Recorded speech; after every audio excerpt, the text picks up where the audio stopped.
Hey, you're here. That's good. Let me tell you something. You've heard of the Black Death, Europe's consuming shadow.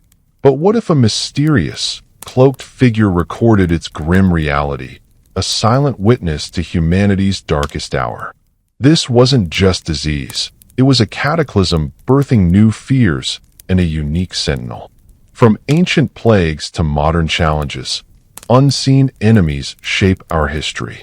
Imagine the acrid stench, death bells, the eerie silence of once vibrant cities.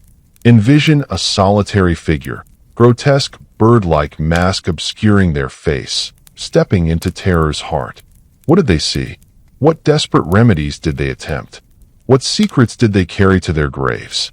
In this video, we'll delve into the forgotten world behind that iconic mask, deciphering a plague doctor's lost diary.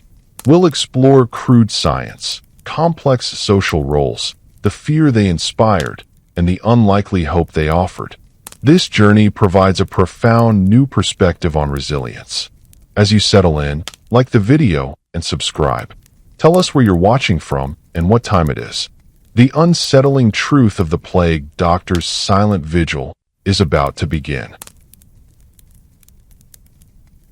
Before the shadow of the Great Mortality fell, Europe in the 14th century was a tapestry woven with vibrant commerce, burgeoning cities, and a societal structure both rigid and surprisingly interconnected. Life, for many, was a ceaseless dance between the rhythms of agriculture and the unpredictable whims of nature. Cities, though bustling hubs of innovation and trade, were also cauldrons of close quarters, rudimentary sanitation, and a general disregard for what we now understand as basic hygiene. The medical wisdom of the era, while attempting to be systematic, was largely philosophical, rooted in the theories of Galen and Hippocrates, revolving around the balance of humors, blood, phlegm, yellow bile, and black bile. Illness was often attributed to an imbalance in these humors, to bad air, or miasma, as it was elegantly termed, or, rather conveniently for the clergy, to divine displeasure. Germs, of course, were still a few centuries from being formally introduced into the scientific lexicon, leaving ample room for a rich array of creative explanations and even more imaginative, if utterly ineffective, remedies. It was a world where a barber could double as a surgeon, a local herbalist held as much sway as a university-trained physician, and the belief in astrological influences or the power of saints was often more comforting than any physical intervention. This was not a world entirely devoid of reason or progress.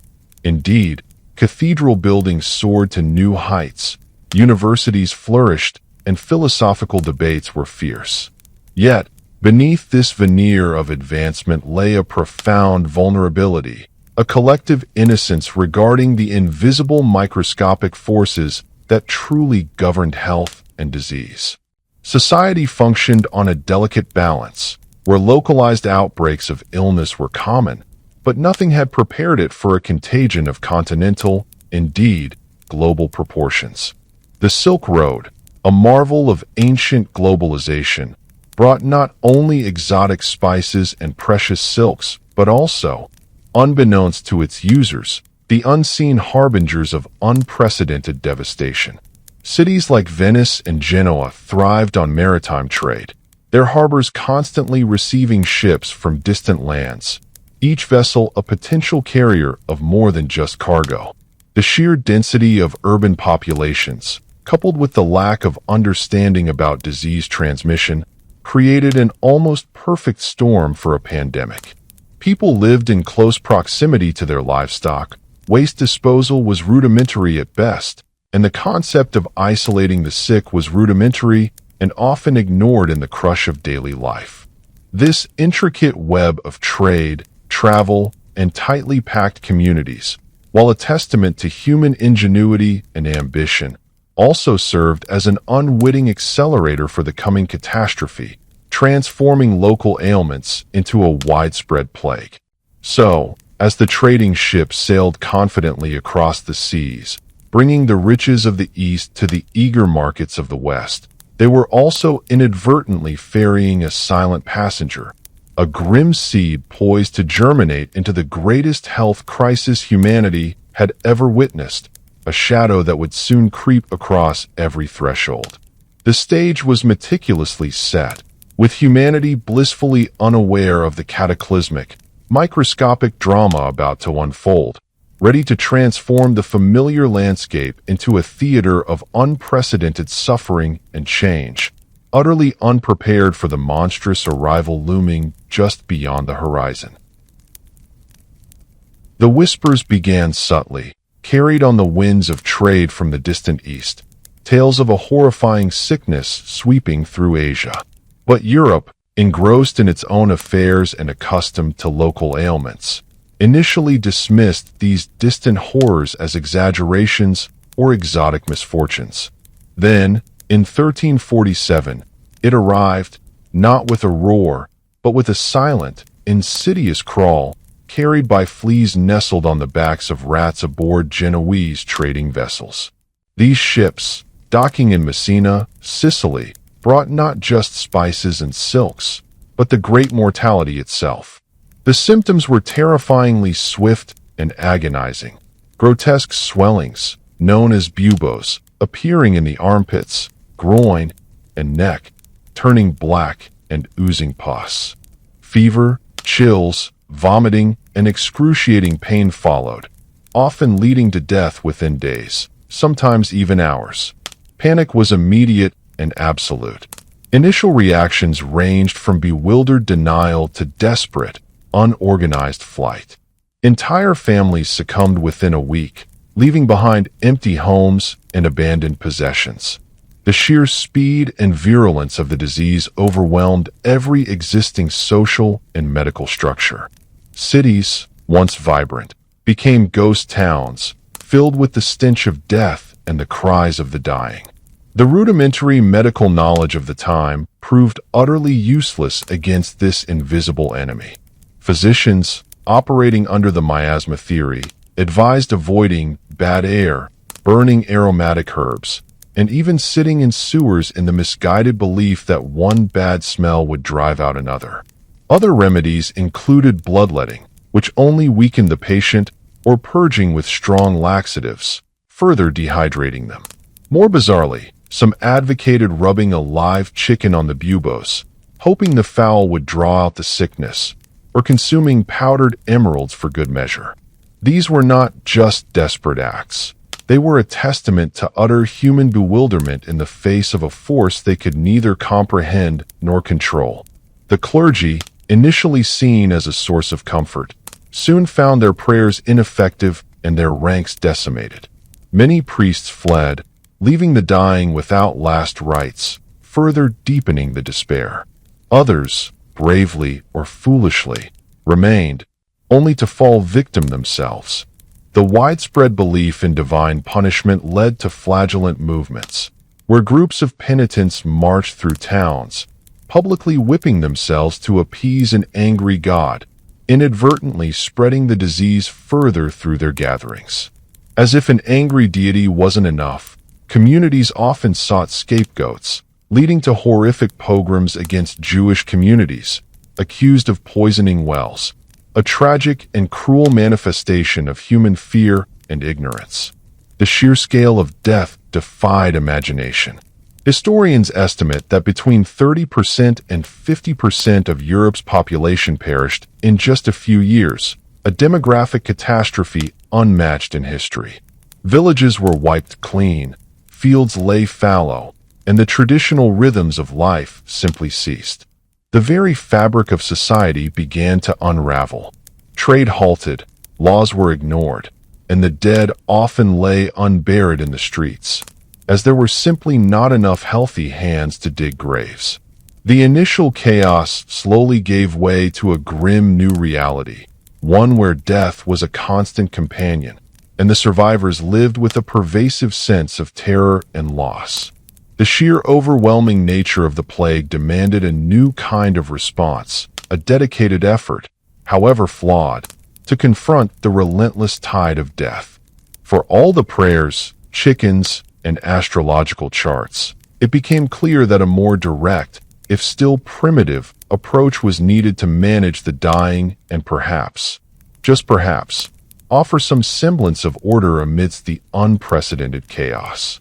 This unprecedented failure of existing structures and knowledge set the stage for the emergence of a new, terrifying, and utterly unique figure, whose very appearance would become synonymous with the era's darkest hour. As the great mortality raged, sweeping away not only the common folk, but also the most learned physicians, a desperate need for medical personnel arose. Many doctors, understandably, fled the infected cities, leaving the sick to their grim fate. Yet, the cities, facing the collapse of their societies, could not simply abandon their populations. A solution, albeit a grim and often improvisational one, began to emerge. Towns and municipalities, in an unprecedented move, started to appoint plague doctors, often individuals with some rudimentary medical training, or perhaps even just brave, desperate souls willing to face the horror for a municipal salary. These individuals were tasked specifically with treating plague victims, documenting deaths, and performing autopsies, a practice rarely undertaken before the plague due to religious beliefs. This was a turning point, marking the formalization of a specialized role in public health, born not of advancing science, but of dire necessity. The iconic image of the plague doctor, which continues to haunt our imagination today, owes its most striking features to a design attributed to Charles de Lorme, a physician to several French kings, in the early 17th century.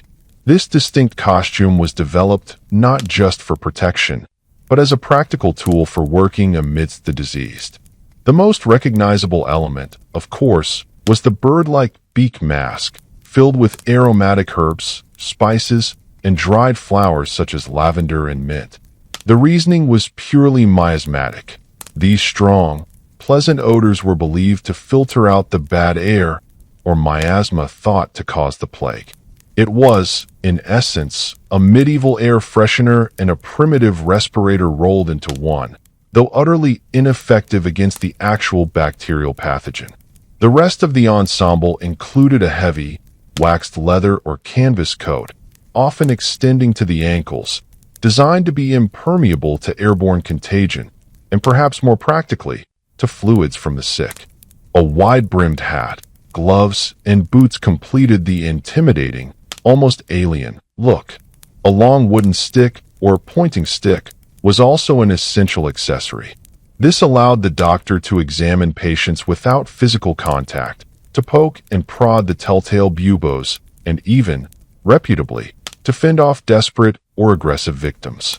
It was, in many ways, the ultimate early modern personal protective equipment, even if its scientific basis was flawed.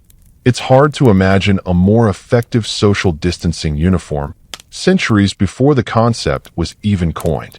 The mask and cloak created an immediate, visceral barrier, not just between the doctor and the patient, but between the doctor and the terrified populace. These doctors were figures of both awe and fear, their very appearance a herald of imminent death, yet also a desperate, if often futile, symbol of hope. It's crucial to demystify the romanticized image of these figures somewhat. Not all plague doctors were highly trained physicians. Some were young doctors seeking to establish themselves.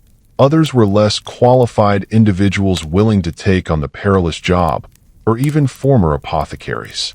Their compensation varied, but often included a salary and sometimes, tragically, the right to plunder the homes of the dead, a stark illustration of the moral ambiguities of the time. The role was exceptionally dangerous. Many plague doctors themselves succumbed to the disease, their beaked masks becoming their death shrouds. Yet, their emergence, terrifying as it was, signified a shift, an organized, if still primitive, attempt by society to confront the invisible enemy head-on. They were the first, grim frontline workers, entering infected homes where others feared to tread, to document the catastrophe, and, in their own limited way, to offer comfort, or, at the very least, a final presence. This singular figure, born of crisis and cloaked in a chilling practicality, became the indelible symbol of a world grappling with an existential threat, forever etched into the collective memory as the silent, beaked sentinel of death. Their creation was a desperate attempt to find a solution, however imperfect, to a problem that seemed insurmountable, leading them deeper into the heart of the epidemic's brutal reality and the often futile methods they would employ. Stepping into the plague-stricken homes, the plague doctor's tools, though crude by modern standards, represented the very best, or rather, the most desperate, of medieval medical science. Foremost among them, beyond the iconic costume, was the aforementioned wooden staff. This wasn't merely a walking stick. It was an extension of their arm, a vital instrument for maintaining distance. With it, they could examine a patient's buboes, prod their limbs for signs of life, or even move furniture without direct contact. In an age devoid of germ theory, any barrier was seen as better than none. Their medical kit was a collection of often gruesome, sometimes herbal, and almost always ineffective remedies. Bloodletting, a cornerstone of medieval medicine, was practiced with fervor. Using a lancet, or sometimes leeches, doctors would open a vein, believing that releasing bad blood would restore the balance of humors. This often weakened already frail patients, accelerating their demise, yet it persisted as a universally accepted practice. Another common, equally unhelpful, treatment involved lancing the buboes, those swollen, painful lymph nodes that were the hallmark of the disease. The intention was to drain the pus and expel the poison from the body. This was an excruciating procedure, often performed without proper sterilization, which undoubtedly introduced secondary infections, compounding the patient's suffering. The diaries of these doctors, if they could be found, would surely contain endless entries detailing this desperate and painful ritual. Herbal concoctions were also prominent. Theriac, a complex mixture of dozens of herbs, spices, and even viper's flesh, was considered a panacea for virtually all ailments, including the plague. Other remedies included various poultices made from figs, onions, or even dried toad, applied directly to the buboes or skin. These were often combined with powerful laxatives and emetics, intended to purge the body of the noxious humors, which typically only led to further dehydration and discomfort. It was a sort of medieval medical lottery, where every number was a losing one, and the only certainty was the patient's increasing misery. Beyond these physical interventions, superstition and religious rites played an inseparable role in the plague doctor's approach. Prescriptions might include prayers, the wearing of amulets, or the placement of various talismans around the patient. Incantations and rituals, borrowed from folk medicine or religious practice, were often employed in a desperate attempt to invoke divine intervention or ward off evil spirits, believed by many to be the true cause of the affliction. For the plague doctor, each day was an exercise in grim futility, a meticulous record of interventions that almost universally failed. The diary would have contained not just diagnoses and treatments, but also observations on the progression of the disease, the desperation of families, and perhaps even the occasional, rare instance of an unexpected recovery, which would have been noted with a mixture of wonder and bewilderment. These entries would have been terse, precise, and emotionally detached, a coping mechanism for daily exposure to such unimaginable suffering. Yet, within these detailed accounts of ineffective remedies and agonizing symptoms lies a poignant truth. These individuals, however misguided their methods, were attempting to apply the best available knowledge of their era to an unparalleled crisis. They were not merely charlatans, though some certainly existed, but often earnest practitioners facing an enemy they could not comprehend. Their commitment to their civic duty, often at the cost of their own lives, shines through the historical record, even as their medical practices appear utterly bizarre to modern sensibilities. Their work, though largely unsuccessful in curing the plague, laid a foundation for observation and systematic documentation that would, much later, contribute to the birth of epidemiology. As the plague doctor finished one visit, having applied a poultice and perhaps bled the patient, they would record the grim details in their ledger, and then, with a heavy cloak swishing and a beak mask turning, move on to the next infected household, each one a new chapter in a seemingly endless and tragic story, bringing them face to face with the daily, agonizing routine that defined their terrifying existence. A day in the life of a plague doctor was a relentless, soul-crushing odyssey through the very heart of human suffering. Rising before dawn, often in a municipal lodging or a hastily designated plague house, the doctor would don their chilling uniform. The heavy, waxed coat, the wide-brimmed hat, the gloves, and, of course, the infamous beak mask, packed with pungent aromatics. Their ledger and pointing stick in hand, they would begin their rounds, traversing streets that were either eerily deserted or disturbingly crowded with the desperate and the dying. Each visit was a descent into a chamber of horrors. They would enter homes where entire families lay afflicted, the air thick with the stench of disease, unwashed bodies, and fear. The first task was to examine the patient, using the wooden staff to maintain distance, observing the buboes, checking for fever, and noting the progression of symptoms. Their primary function was often less about effective treatment and more about observation, documentation, and the solemn task of confirming death for municipal records.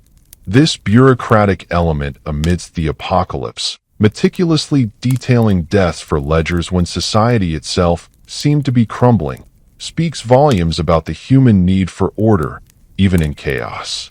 Communication was terse, often muffled by the mask.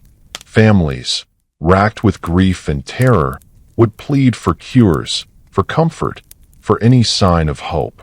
The doctor, bound by their limited knowledge and the relentless march of the disease, could offer little beyond the prescribed, mostly ineffective remedies: a bloodletting, the lancing of a bubo, a poultice of herbs, or a strong purgative. Imagine the psychological toll, being constantly surrounded by death, witnessing unimaginable pain, and knowing, with grim certainty, that most of your patients would not survive. The doctor's diary, if it could speak, would narrate a litany of small tragedies, of children orphaned, of lovers separated by death, of the silent, lonely departure of the aged. One might imagine an entry: visited the baker's wife, a kind woman. Bubo severe. Performed bloodletting, applied fig poultice. Observed new dark lesions on skin. Prognosis grim. Family distraught. Moved to next house, where entire family, save one child, now deceased. Documented. The child, silent, stared at the beak. This constant exposure to suffering, combined with the omnipresent threat of contagion, created a profound sense of isolation. The plague doctor, despite their essential role, was often feared and avoided by the healthy, a walking harbinger of death whose very presence sent shivers down spines. Social interaction outside their grim duties was minimal, fostering a profound sense of loneliness. They were separated from society not just by their protective gear, but by the horrific realities they faced daily. Even simple acts, like eating or resting, would be tinged with the awareness of the disease clinging to their clothes, their skin, their very breath. The nights offered little respite, likely filled with disturbed sleep, haunted by the images and sounds of the day. Yet, for all the horror and isolation, a sense of duty compelled them forward. For some, it was the municipal salary. For others, a genuine, if often futile, desire to alleviate suffering or to simply bear witness. They were the silent scribes of death, chronicling humanity's darkest chapter, providing a unique, if terrifying, perspective on the total breakdown of societal order. Their gruesome task made them uniquely privy to the raw, unfiltered impact of the plague, not just on individuals, but on the very fabric of cities, revealing the shocking extent to which the great mortality was tearing society apart at its seams, leading to an inevitable collapse witnessed by few others. The plague doctor, with their unique vantage point, bore witness to the terrifying transformation of vibrant cities into scenes of apocalyptic desolation.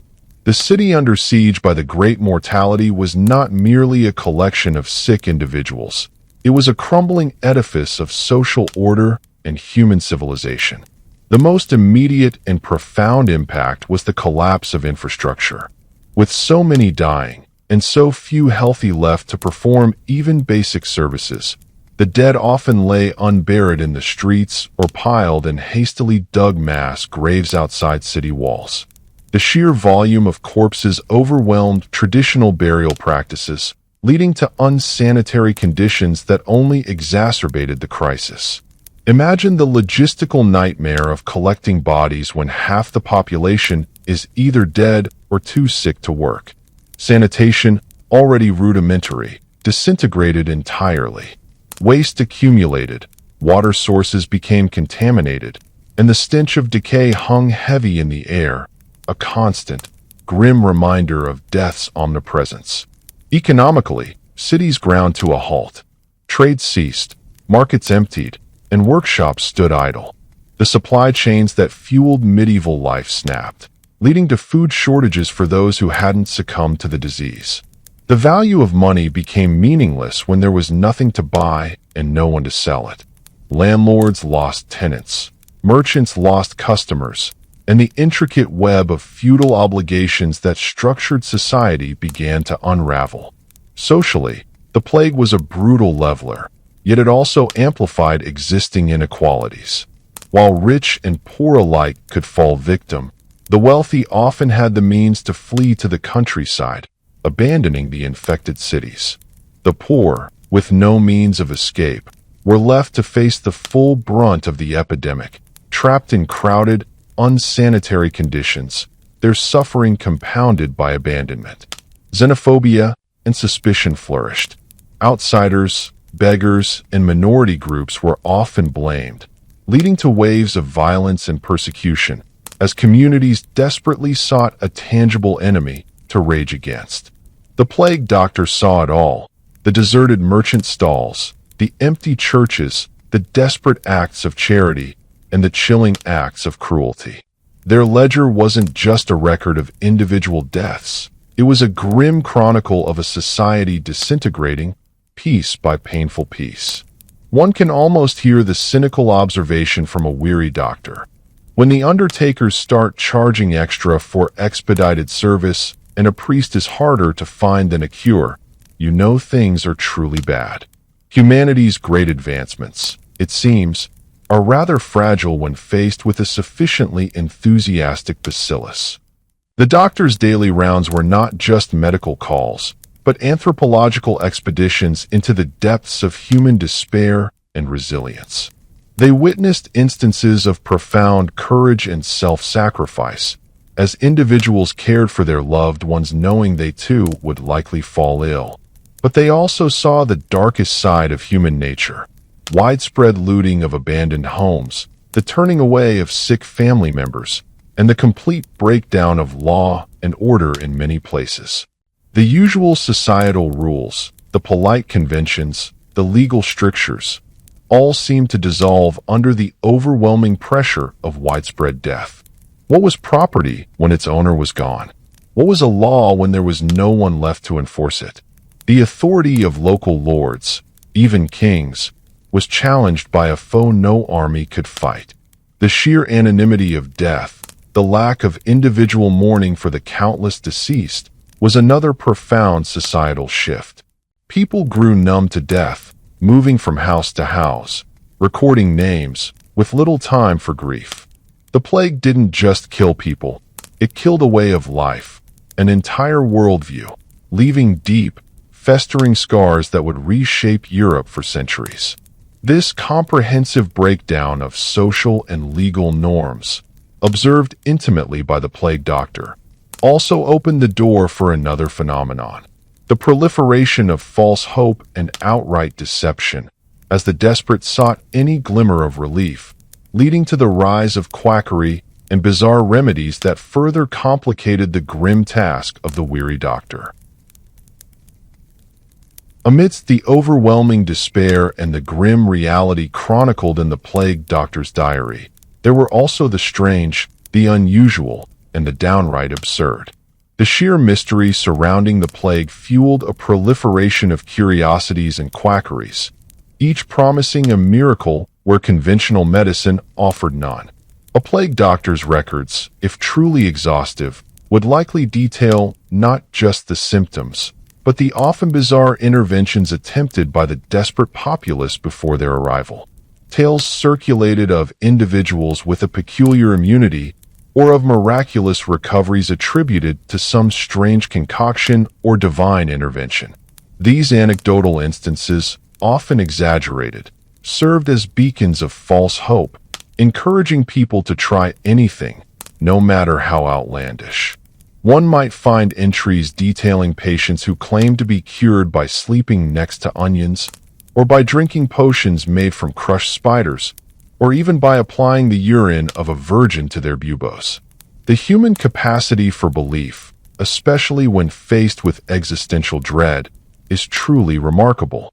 One woman claimed to have been cured by a particularly pungent cheese. A doctor might have mused in their ledger, though the buboes remained, and she expired the next day, smelling distinctly of dairy and despair. This period was a golden age for charlatans and con artists, who preyed on the universal fear and ignorance. Self-proclaimed miracle healers would peddle costly, useless remedies, from powdered unicorn horn, typically just ground animal bone, to plague water that was little more than tainted river water. They promised instant cures, protection against contagion, and often made off with the last savings of terrified families. The true plague doctors, often overworked and underappreciated, held a deep frustration for these profiteers. Their diaries would likely contain acerbic remarks about the snake oil salesman who undermined what little trust there was in genuine, if misguided, medical efforts. Ethical dilemmas were rampant. When faced with a family's dwindling resources, should a doctor demand payment knowing their treatment would likely fail? How much comfort should be offered versus blunt truth? Should they report those suspected of hiding their sick to the authorities for quarantine, knowing it could lead to the family's ruin? The line between care and public health enforcement was constantly blurred. Sometimes, the curiosities were tragic. Cases of psychological breakdown were common, with individuals experiencing extreme paranoia, delusions, or even falling into a deep catatonic state, believing themselves already dead. The plague doctor would have observed these manifestations of extreme mental anguish, perhaps recording them as further symptoms of the disease, rather than as psychological responses to unimaginable stress. These entries would serve as stark reminders of the plague's pervasive grip not just on the body, but on the mind and spirit. There were also the odd, almost humorous, superstitions. Bells were rung constantly in some towns, believed to ward off the plague by driving away the bad air with sound waves. Others believed in carrying particular herbs or flowers, not for the mask, but simply in their pockets, as if a small sprig of rosemary could outwit a microscopic killer. One doctor might have observed, today, visited a man who insisted on wearing a dead frog on his head, claimed it was drawing out the humors. It seemed to mostly attract flies. He passed peacefully, with the frog still perched.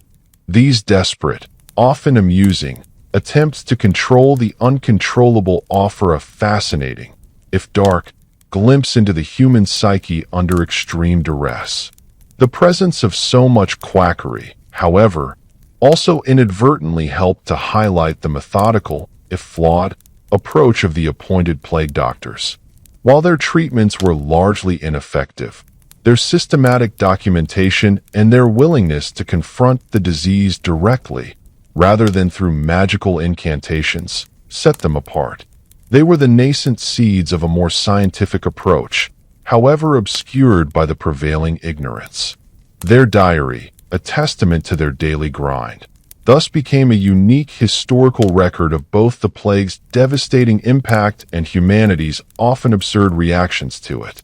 As the plague doctor turned the page, recording yet another grim outcome alongside a note on a bizarre local remedy, they knew that despite all the prayers and potions, the great shadow would eventually recede, leaving behind a world forever altered, its scars visible for generations to come, a testament to the slow retreat of a relentless killer. Just as abruptly as it arrived, the great mortality eventually began its slow, agonizing retreat. It didn't vanish with a grand medical triumph or a sudden discovery of a cure. Rather, it faded out of sheer exhaustion, a grim withdrawal from a population that had been decimated. The cycles of the plague, often appearing in waves, naturally subsided as the susceptible population dwindled and, unknowingly, a degree of herd immunity developed among survivors. The fleas and rats, too, saw their numbers decrease, disrupting the chain of transmission. This wasn't a victory, but a weary truce, leaving a profoundly altered landscape in its wake. The aftermath was a world scarred, depopulated, and fundamentally reshaped. Demographic shifts were immense. Historians estimate that Europe lost between 1/3 and 1/2 of its entire population. Entire villages stood empty, fields lay fallow, and the traditional social hierarchy, based on land and labor, was irrevocably shaken. For the first time, labor became a valuable commodity. With fewer serfs and peasants, the survivors found themselves in a stronger bargaining position, demanding better wages and conditions. This led to significant social upheaval, challenging the feudal system and planting the seeds for future economic and social changes, including the Peasants' Revolt in England. The plague doctor, if they survived, would have found their grim duties slowly diminishing. The daily rounds of death notices would lessen, replaced by the gradual, tentative return of more conventional medical cases. However, the trauma of the plague years would have left an indelible mark. Imagine the weight of witnessing so much suffering, so many deaths, and knowing the futility of most of your efforts. The psychological scars would have been immense, a quiet torment carried by the survivors, doctors, and laypeople alike. The world that emerged was one of profound changes. Lands were consolidated, sometimes by opportunistic survivors, sometimes by sheer default. New agricultural practices evolved to manage the reduced workforce. The decline in population also led to an unexpected boom in available resources for the survivors, contributing to a slight improvement in living standards for some. Art and literature of the post-plague era reflected the deep existential shift. The morbid fascination with death, known as danse macabre, became a pervasive theme, depicting skeletons dancing with people from all walks of life, symbolizing death's indiscriminate power. Religious fervor, too, saw a complex evolution. Some turned away from a god who seemed to have abandoned them, while others embraced a deeper, more personal piety. The medical profession, though chastened, also learned valuable lessons. The systematic observation and documentation, however crude, provided a foundation for future understanding of epidemiology. The realization that isolation and quarantine could slow the spread of disease, however brutally implemented, was a crucial, if painful, insight. Though the miasma theory persisted for centuries, the experience of the plague nudged medical thought, ever so slightly, towards a more empirical approach. The plague doctor, no longer needed in their specialized, terrifying role, would have reintegrated into a society that was both familiar and profoundly alien. The memory of the beaked mask would linger, a chilling reminder of the dark days. It was like waking from a particularly vivid nightmare, only to find the furniture rearranged and a profound, silent understanding that the world would never quite be the same. The slow retreat of the plague was not an end to suffering, but a transition to a different kind of life, one defined by the lingering absence of millions and the quiet, persistent echoes of a tragedy that forever altered the course of human history. These echoes, and the powerful image of the Doctor, would persist, evolving into a potent symbol of resilience and confrontation against the unseen, leading to an enduring legacy that far outlasted the medieval era itself. The Plague Doctor, with their formidable and bizarre appearance, remains one of history's most enduring and unsettling images, a potent symbol that has transcended its original context. Why has this figure, born of medieval medical desperation, held such a tenacious grip on our collective imagination? Part of its power lies in its striking visual identity. The bird-like mask, the dark cloak, the wide-brimmed hat. It's a fashion statement born of desperation, proving that even in the darkest times, humans can invent truly memorable and terrifying outfits. It instantly evokes a sense of both ancient horror and a grim, almost theatrical, confrontation with death. The image speaks volumes without a single word, embodying the era's fear of the unknown, its rudimentary understanding of disease, and the sheer audacity of those who dared to face it. Yet, the legacy of the mask is far more than just a macabre costume. It represents a crucial, albeit brutal, step in the evolution of medical understanding and public health. While their methods were largely ineffective, the Plague Doctor's very existence signified a societal recognition of the need for specialized intervention during epidemics. Their systematic documentation of deaths, however grim, laid some of the earliest foundations for epidemiological study, providing a quantitative record of the plague's devastation. It would be centuries before germ theory, pioneered by figures like Louis Pasteur and Robert Koch, would fully explain the true nature of infectious diseases, replacing the miasma theory with a scientific understanding of bacteria and viruses. However, the Plague Doctors, by diligently observing and recording, contributed to a slow, incremental shift from purely supernatural or humoral explanations to a more empirical approach to disease. The cultural impact of the Plague Doctor is immense. They feature prominently in modern art, literature, and popular culture, often appearing in historical fiction, horror stories, and even video games. They embody the thin line between healer and harbinger, a figure of dark romance and profound dread. This enduring fascination highlights humanity's perennial struggle with mortality, disease, and the figures who stand on the front lines against unseen enemies. Demystifying their role is important. The mask, while symbolic of protection, offered little genuine defense against airborne pathogens as we understand them today. The herbs packed in the beak may have masked the stench of decay, but they couldn't stop the spread of Yersinia pestis. Yet, the intention behind the costume, to create a barrier, however imperfect, is a precursor to modern personal protective equipment. The Plague Doctor serves as a powerful reminder of how far medical science has come, but also of the timeless human qualities of courage, resilience, and the sheer grit required to face overwhelming odds.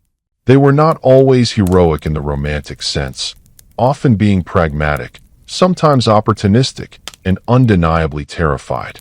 But they were there, witnessing history, bearing the brunt of a crisis that reshaped a continent. Their legacy is not just a chilling image, but a testament to humanity's earliest attempts to organize public health, to confront, understand, and ultimately survive an invisible scourge. The Beaked Doctor, therefore, is not just a relic of the past. They are a spectral echo, a silent teacher from a time of unimaginable suffering, whose lessons continue to resonate, urging us to consider the echoes of their struggle in our own modern world. prompting us to draw vital parallels to present-day challenges and the ongoing fight against unseen microbial foes.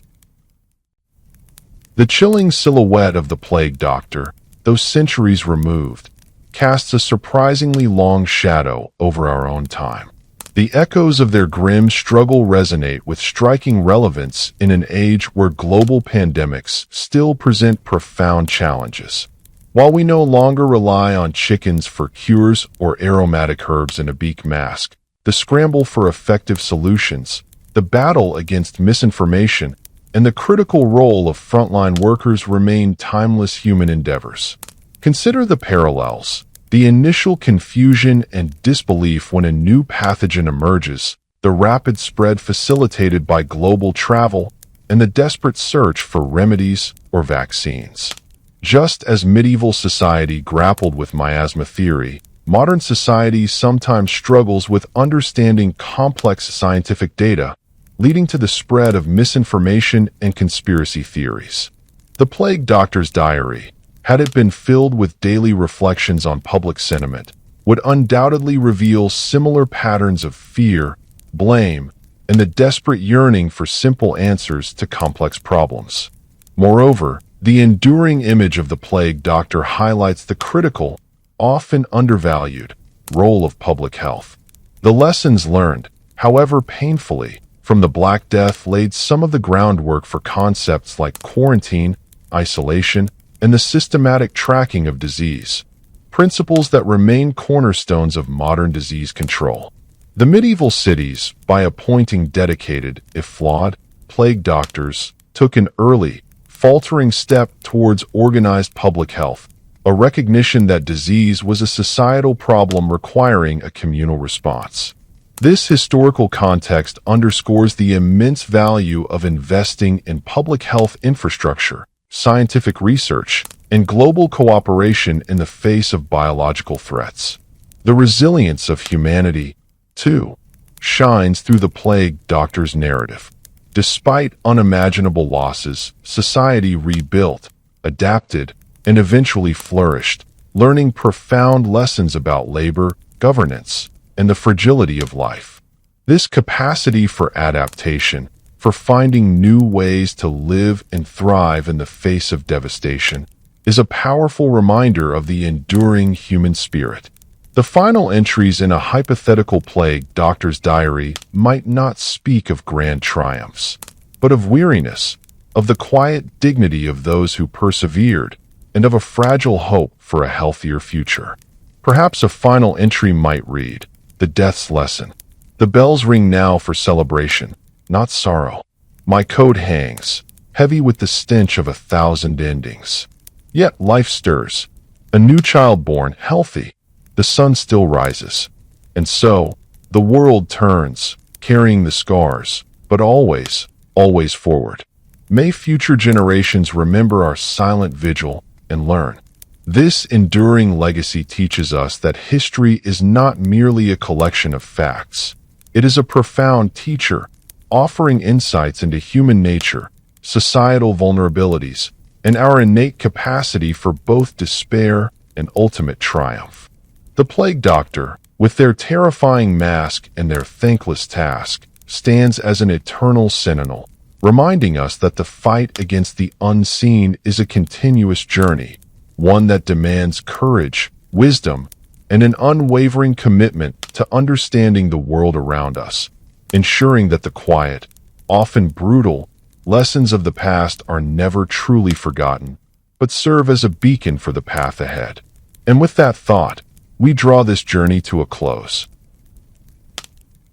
As our journey through the chilling yet compelling world of the Plague Doctor concludes, we're left with a profound sense of the past's enduring power to inform the present.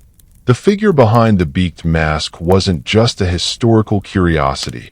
They were a testament to human resilience, fear, and the tireless, often desperate, quest for knowledge in the face of the unknown.